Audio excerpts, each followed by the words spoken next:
Assalamualaikum warahmatullahi wabarakatuh. Kami dari mahasiswa Universitas Siliwangi.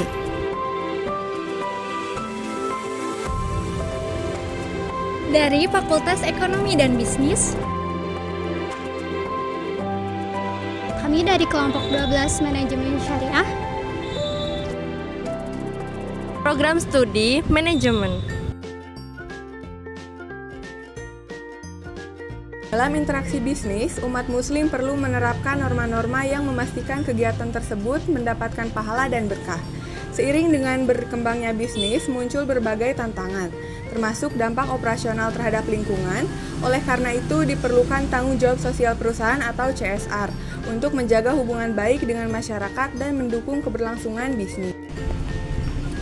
Baik, materi yang selanjutnya adalah tanggung jawab sosial perusahaan atau CSR atau Corporate Social Responsibility adalah tanggung jawab sebuah organisasi terhadap dampak-dampak dari keputusan dan kegiatan-kegiatannya pada masyarakat dan lingkungan yang diwujudkan dalam bentuk perilaku transparan dan etis yang sejalan dengan pembangunan berkelanjutan dan kesejahteraan masyarakat. Mempertimbangkan harapan pemangku kepentingan sejalan dengan hukum yang ditetapkan dan norma-norma perilaku internasional, serta terintegrasi dengan organisasi secara menyeluruh. Tanggung jawab sosial perusahaan atau CSR hadir sebagai isu penting dalam dunia usaha atau berbisnis, dengan tujuan agar hubungan antara perusahaan dan masyarakat menjadi baik dan untuk menghindari konflik yang tidak diinginkan di masa depan yang menyangkut nama dan reputasi perusahaan. Dalam CSR konvensional dibahas mengenai tujuan perusahaan dalam mempertahankan bisnis untuk jangka panjang dengan memperhatikan kondisi lingkungan dan sosial. Tujuan ini adalah salah satu tujuan yang dilakukan juga CSR dalam Islam, di mana CSR dalam Islam juga memperhatikan kondisi lingkungan sekitar dan sosial. Namun CSR dalam Islam tidak hanya untuk tujuan duniawi saja agar perusahaan terus berjalan, tetapi bertujuan untuk akhirat juga, di mana hal tersebut merupakan salah satu kewajiban dan perintah dari Allah Subhanahu wa taala agar kita memperhatikan lingkungan dan sesama. Adapun dalam Islam mewajibkan adanya niat yang tulus dan ikhlas untuk membantu dan menolong sesama. Baik, cakupan ruang lingkup CSR begitu luas, namun bisa dilihat secara komprehensif dapat dikelompokkan atas 6 bidang, yaitu yang pertama, bidang ekonomi. CSR di bidang ekonomi dapat dirumuskan sebagai kewajiban untuk berperan serta dalam meningkatkan taraf hidup masyarakat, bukan hanya internal, akan tetapi juga eksternal. Implikasinya pun banyak, seperti penciptaan lapangan kerja, produksi barang dan jasa yang bermanfaat bagi konsumen, tidak memperlebar jurang pemisah antara yang kaya dan yang miskin, serta secara internal memberikan imbalan yang adil, wajar dan layak bagi para anggota organisasi. Kedua, bidang politik. Para manajer dan seluruh karyawan suatu organisasi adalah warga suatu masyarakat yang mempunyai hak dan kewajiban sebagai warga lainnya. Oleh karena itu, mereka mempunyai kewajiban di bidang politik serta turut menjaga stabilitas politik di masyarakat dan menggunakan hak pilihnya dalam pemilihan umum yang diselenggarakan oleh pemerintah. Yang ketiga, bidang sosial. Sebagaimana halnya dengan bidang-bidang lainnya, perusahaan pun mempunyai kewajiban di bidang sosial yang mencakup berbagai aspek, seperti tanggung jawab untuk turut serta memajukan kegiatan pendidikan pada semua jenjang. Yang penting dari bidang sosial ialah kebiasaan menggunakan bahasa nasional dengan cara yang benar, seperti dalam proses berkomunikasi antar individu dan antar kelompok dalam perusahaan.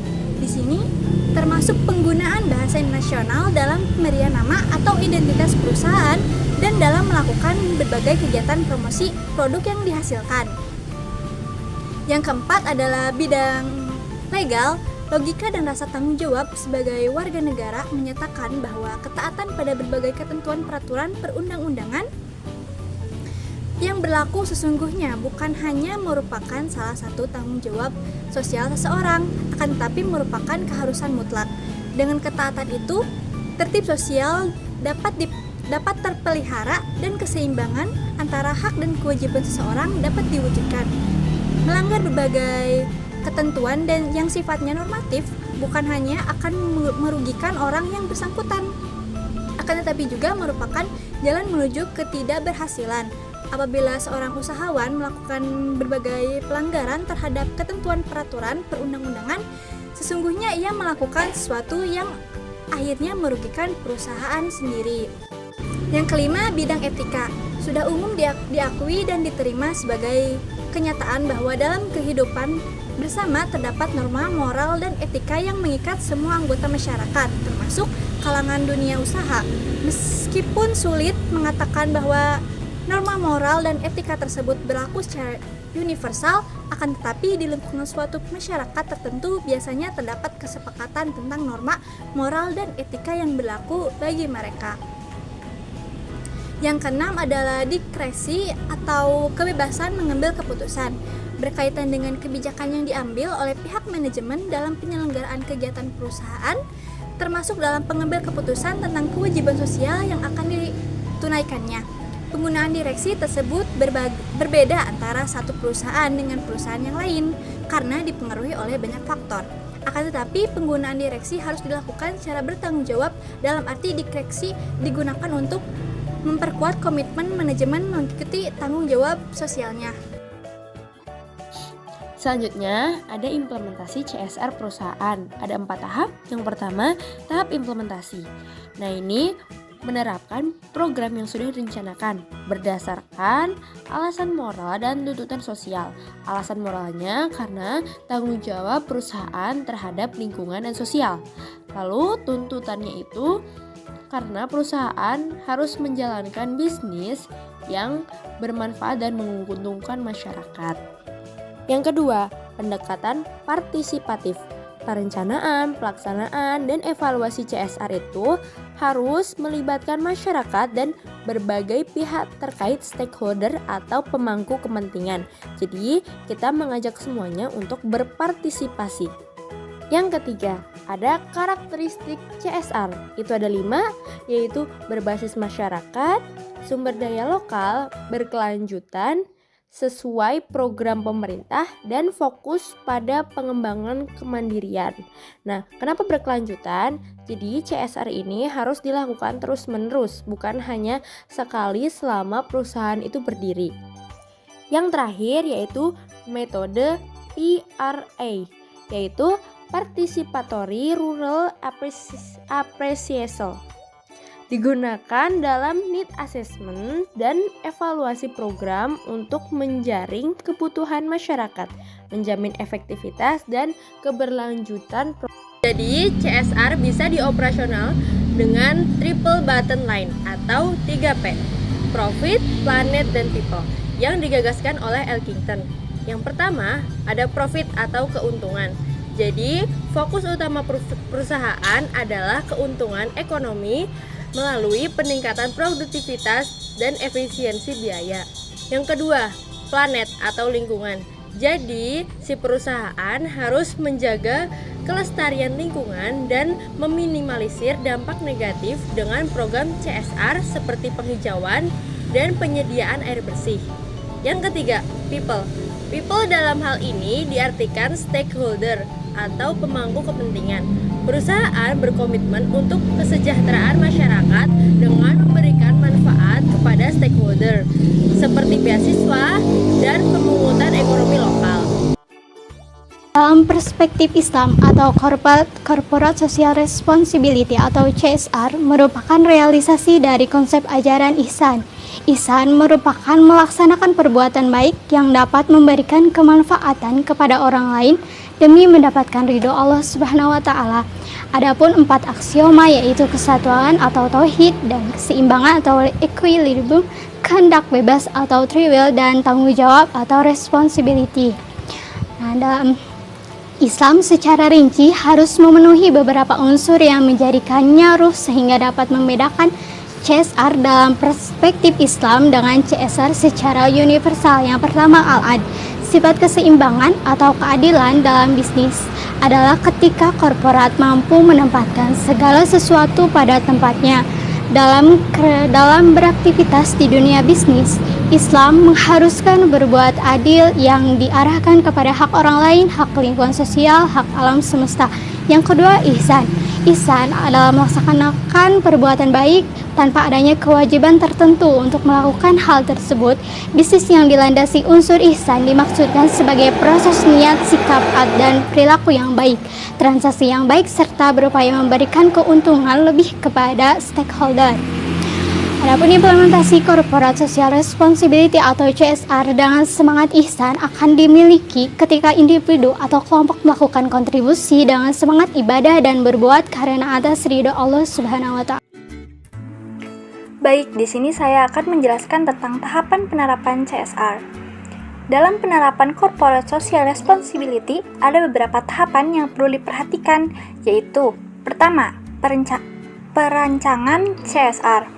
CSR butuh perumusan yang jelas, baik materi, strategi, sasaran, penelitian pemangku kepentingan, maupun anggaran yang dibutuhkan.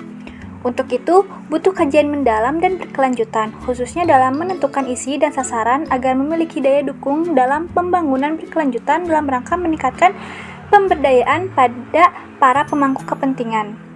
Kualitas perencanaan praktik tanggung jawab sosial perusahaan tergantung pada analisis perusahaan terhadap lingkungan dan sosial. Yang kedua, penetapan tujuan. Penentuan tujuan penting dalam banyak aktivitas meskipun belum dilakukan, mengingat penentuan tujuan secara akurat dapat menjadi bingkai segala tindakan yang akan dilakukan, dan sekaligus dapat dijadikan standar ketercapaian satu aktivitas. Yang ketiga adalah menetapkan target. Target penting ditetapkan karena menjadi bagian pengawasan, pelaksanaan, dan evaluasi secara melekat dari serentetan tindakan jangka waktu yang lebih lama. Melalui penetapan target, para pelaksana tanggung jawab sosial memiliki patokan dalam melaksanakan program bersangkutan. Yang keempat adalah penetapan strategi. Menetapkan strategi implementasi CSR memiliki ketergantungan arah mana kebijakan CSR harus dilakukan. Strategi di sini merupakan sasaran untuk menjabarkan visi, misi, dan kebijakan CSR yang akan dipraktikkan. Pada banyak kasus, CSR perusahaan dilakukan dengan mengacu pada strategi public relation, strategi defensif, dan community development. Yang selanjutnya saya akan menjelaskan tentang penerapan Corporate Social Responsibility atau yang biasa disebut CSR. Yang pertama, keadilan dan kesetaraan. Perusahaan harus memastikan bahwa semua pihak termasuk karyawan, konsumen, pemasok, dan masyarakat luas diperlukan dengan adil dan setara. Ini berarti tidak boleh ada diskriminasi berdasarkan ras, agama, jenis kelamin, atau status sosial. Dalam praktiknya, perusahaan harus mengimplementasikan kebijakan ketenagakerjaan yang adil, memberikan upah yang layak, dan menyediakan lingkungan kerja yang aman dan sehat. Yang kedua, ada transparansi dan akuntabilitas. Perusahaan harus beroperasi secara jujur dan terbuka, terutama dalam hal keuangan dan operasi bisnis. Laporan keuangan bisnis disajikan secara jujur tanpa adanya praktik yang tidak etis seperti manipulasi. Yang ketiga, produk dan layanan yang halal dan thayyib. Perusahaan wajib memastikan bahwa produk dan layanan yang ditawarkan adalah halal, artinya sesuai dengan hukum Islam. Selain halal, produk juga harus thayyib yang berarti baik, bersih, dan bermanfaat bagi konsumen. Ini mencakup seluruh rantai pasokan mulai dari bahan baku hingga proses produksi. Yang keempat ada zakat, infak, dan sedekah. Perusahaan diharapkan untuk berkontribusi dalam meningkatkan kesejahteraan sosial melalui pembayaran zakat, infak, dan sedekah. Zakat adalah kewajiban dalam Islam untuk menyisihkan sebagian dari kekayaan untuk disalurkan kepada yang membutuhkan. Yang kelima, pengelolaan lingkungan yang bertanggung jawab. Lingkungan adalah amanah dari Allah Subhanahu wa Ta'ala yang harus dijaga dan dilestarikan dengan cara pengelolaan limbah, pengurangan emisi karbon, dan upaya konservasi sumber daya alam. Yang keenam ada tanggung jawab sosial kepada masyarakat.